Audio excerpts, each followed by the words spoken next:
At 03:45 on 6 June 1918, the Allies launch an attack on the Imperial German forces, who are preparing their own strike. The French 167th Division attacked to the left of the U.S. forces, while the 4th Marine Brigade attacked Hill 142 in order to prevent flanking fire against the French. As part of the second phase, the U.S. Army 2nd Infantry Division is to capture the ridge overlooking Torcy and Belleau Wood, as well as occupying Belleau Wood. As a consequence of not scouting the woods, the Marines overlook a dug-in regiment of German infantry with artillery and a network of machine gun nests moving like a scythe through the wheat growing there. At dawn, 1st Battalion, 5th Marine Regiment, commanded by Major Julius Turrill, is to attack Hill 142. However, only 2 companies are in position. With fixed bayonets, the Marines advance in waves across an open wheat field and take casualties from heavy German machine gun and artillery fire. Marine Captain Orlando Crowther, commanding the 67th Company, is mortally wounded instantaneously. Marine Captain George Wallis Hamilton and the 49th Company battle from wood to wood, fighting the entrenched Germans and overrunning their objective by 6 yards. At this point, Hamilton witnesses the loss of all 5 of his junior officers, while the 67th has only 1 commissioned officer alive.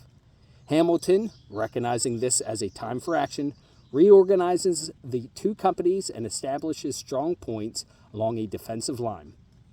What he accomplishes next helps establish the legacy of the Marine Corps as one of the strongest and toughest fighting units in the world, and creates his own legendary status as one of the bravest U.S. Marines in history. Disregarding his own safety, Captain Hamilton stands up in the withering fire and urges his Marines forward. He runs along the battle line, shouting orders and encouragement for them to leave the field and head into the trees of Belleau Wood. With bayonets affixed, the Marines of 49th Company, 1st Battalion, 5th Marine Regiment rise en masse and charge the German positions. Hamilton leads the attack into what becomes a bloody melee, personally killing 4 Germans in fierce hand-to-hand combat. In the German counterattack, Marine Gunnery Sergeant Ernest Janson, who is serving under the name Charles Hoffman, repels an advance of 12 German soldiers, killing 2 with his bayonet before the others flee. For this action, he becomes the first U.S. Marine to receive the Medal of Honor in World War I. Also cited for advancing through enemy fire during the counterattack is Marine Gunner Henry Hulbert, who is awarded the Distinguished Service Cross. The remainder of the battalion now arrives and heads into action.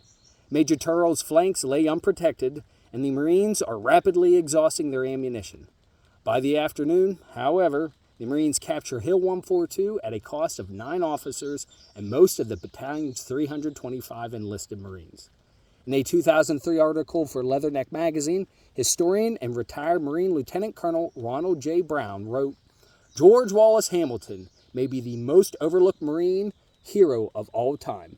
When the First World War ended in 1918, Hamilton was hailed by his peers as the bravest of the brave, and by his senior officers as the finest officer in the entire American Expeditionary Forces.